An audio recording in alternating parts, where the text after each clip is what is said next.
करतार सिंह भड़ाना ने मंगलौर विधानसभा में इतिहास खड़ा कर दिया। ये वही करतार सिंह भड़ाना है जिन्होंने विधायक का चुनाव लड़ा था। आज गांव-गांव जाकर गांव के बुरे हालात देखकर उसमें निर्माण कार्य करा रहे हैं और जिस गांव में जितने पैसे की कमी है उसे दान दे रहे हैं और कह रहे हैं कि गांव का विकास होना चाहिए, क्षेत्र का विकास होना चाहिए। देखिए करतार सिंह भड़ाना ने क्या कहा। करतार सिंह भड़ाना ने इसी सूची में आज ग्राम भगवानपुर चंदनपुर और ग्राम सिक्कर में 15 लाख रुपए दान किए। देखिए उत्तराखंड जनमंच आपको ये पूरी खबर दिखा रहा है। मैं अमित कुमार शर्मा, हमसे जुड़ने के लिए धन्यवाद। बीच वाले गांव में गया 5 लाख दूंगा तो मैं अपने गांव को 5 लाख जहां भी वो लगवाएंगे, जब कल्ली बताते सारे जो भी सबका सामूहिक काम जो होगा वो गाँव है, क्या कार्यक्रम यहाँ पर रखा गया है? देखिए धन्यवाद दौरा मैंने बोला था कि भाई हर गांव में जाके धन्यवाद दौरा रखेंगे, तो आज वो धन्यवाद दौरा है, उसी के लिए आए हैं। और बाकी मैंने जो बोलना था वो आपने सुन ही लिया है कि मैं कोई राजनीति की बातें नहीं करता, मैं किसी की बुरे और भले की नहीं करता। मैं तो ये है कि मालिक मुझे इस लायक बना कि मैं सबकी सेवा कर जाऊं।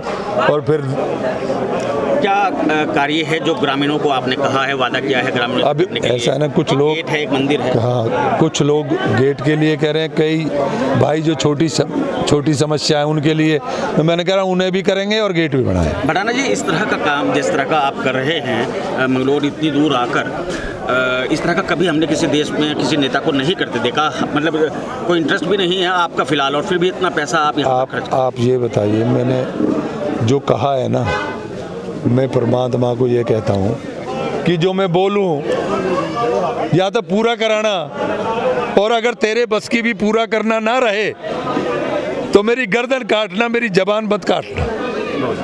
तो मैंने जो वादा कर रखा है उसके लिए मैं आता हूँ और मैंने बोल दिया कि मेरा कुछ रिश्ता है ऊपर से, वो रिश्ता जो ऊपर का रिश्ता है वो कर चुका के जाना है। क्योंकि दुनिया में जब तक व्यक्ति रहेगा और उस पर कर्ज रहेगा तो वो दोबारा आना पड़ेगा, कोई दुनिया में नहीं रोक सकता। और जब वो कर्ज उतार के जाएगा तो वो फिर दुनिया में दोबारा नहीं। पिछले कार्यक्रम में हमने देखा था कि कुछ लोग कह रहे थे कि हमारा काम भड़ाना जी मत करिए, जब आप जीत जाएंगे यहाँ से तभी हम अपना काम करेंगे। इतनी मोहब्बत आपसे रखते हैं लोग। देखो ये तो उनका बड़कपन है, वो उनका प्यार है। वो सोच रहे होंगे कि भाई हम तो हैं ही तेरे, कहीं ये ना सोचे कि भाई हम इसलिए कुछ कर रहे हैं, लेकिन नहीं, हम हो सकता है कल रहें ना रहें किसका पता है, लेकिन जिनका जो कर्ज है वो उतर जाएगा तो फिर दोबारा आने की जरूरत ना पड़े दुनिया में। हमारे गांव में जो खिलाफ पार्टी वाले वो कुछ काम नहीं चाह रहे बढ़ाना, जिससे बढ़ाना की तो ही नो गेट को हमने प्रश्न करा, हम भाजपा के आदमी, वो काजी के आदमी हो, वो कुछ हम चाहते नहीं कि बढ़ाना कुछ काम करवाओ, वो बढ़ाने की वोट कटो। हमारे गांव में ऐसे लोग हैं जो बढ़ाने की वोट कटो, हम भाजपा के आदमी सारे, हम सोचते हैं भाजपा की वो हो। ये जो लोग हमारे भाजपा के नहीं है वो लोग कह रहे गेट ना बनो, तो गेट हमारे गाँव में गेट बनना चाहिए जी। बोल क्या कहना चाहेंगे भड़ाना जी का कार्यक्रम? भड़ाना जी दूसरे नंबर पर, पहले हमारे यहाँ से सरवत करीम अंसारी ने तो गांव में कुछ काम करवाए, सड़क बनवाई है, स्कूल बनवाया। और स्कूल बनने के बाद काजी निजामुद्दीन ने कहा कि हमारी लड़की गांव में जाएंगी पढ़ने के लिए। उसने पीरपुरे वाला स्कूल चालू करवाया, इसके कागज दबा कर रख दिए और कोली नहीं चलने दिया। सरवत करीम ने 3 करोड़ रुपए लगाए इसमें, इतना कोई काम करने नहीं दिया। काजी जी ने पत्थर डलवाए थे सड़क बनवाने के लिए, निजामुद्दीन ने पत्थर उठवा दिए थे। जीतने के बाद एक ही बार नहीं आता गाँव में, सिर्फ इलेक्शन के टाइम पर आता, और वो भी उसका आता है जिसके थाने कचहरी के छूट छुटावा करवा रखे, जिनमें लट बजवा रखे, उनके पास आता, अन्य और किसी के पास नहीं आता। और ये हमारे जो भड़ाना जी हैं ये सभी बिरादरी से प्यार करते हैं कि हिंदू मुस्लिम सब एक हैं। और जो इन्होंने बोला था कि मैं हर गांव में 5 लाख रुपए दूंगा, तो इन्होंने सम्मान करने के लिए आए थे और इन्होंने बोल दिया कि जो आप चाहोगे वो आपके गांव में बन जाएगा। बल्कि गेट रखा, चाचा जी ने बोला कि गेट बनना चाहिए। दूसरी पार्टी का जी बैठी थी, उसने कहा नहीं हमारे यहाँ टीन और कमरा बनना चाहिए। तो भड़ाना जी ने दोनों चीज़ स्वीकृत कर ली है कि दोनों चीज़ बनेगी, गेट ही बनेगा और कमरा बनेगा। ऐसे हैं हमारे नेता और आने वाले टाइम में भड़ाना जी को ही हम जिताएंगे। बढ़ाना जी के साथ हैं आप पूरे? बिल्लो दिलो जान से, युवा सब लड़के सब साथ है, कोई दिक्कत नहीं है। कहते थे बाहर का भाग जाएगा, हारने के बाद भी आते हैं, सुख दुख में सबके आ रहे हैं। बढ़ाना जी ने प्रोग्राम किया, इसमें क्या कहना चाहेंगे? भाई हम तो गांव गोपालपुर से हैं, यो गांव सिक्खर है भाई, हम तो सब एक ही वैसे तो पंचायत हमारी एक ही है। और भाई हम तो बढ़ाना जी के लिए तो असली बच्चों दिलो जान से खड़े हैं, बढ़ाना जी के लिए भी, और भाई हम तो पार्टी के लिए भी दिलो जान से खड़े हैं।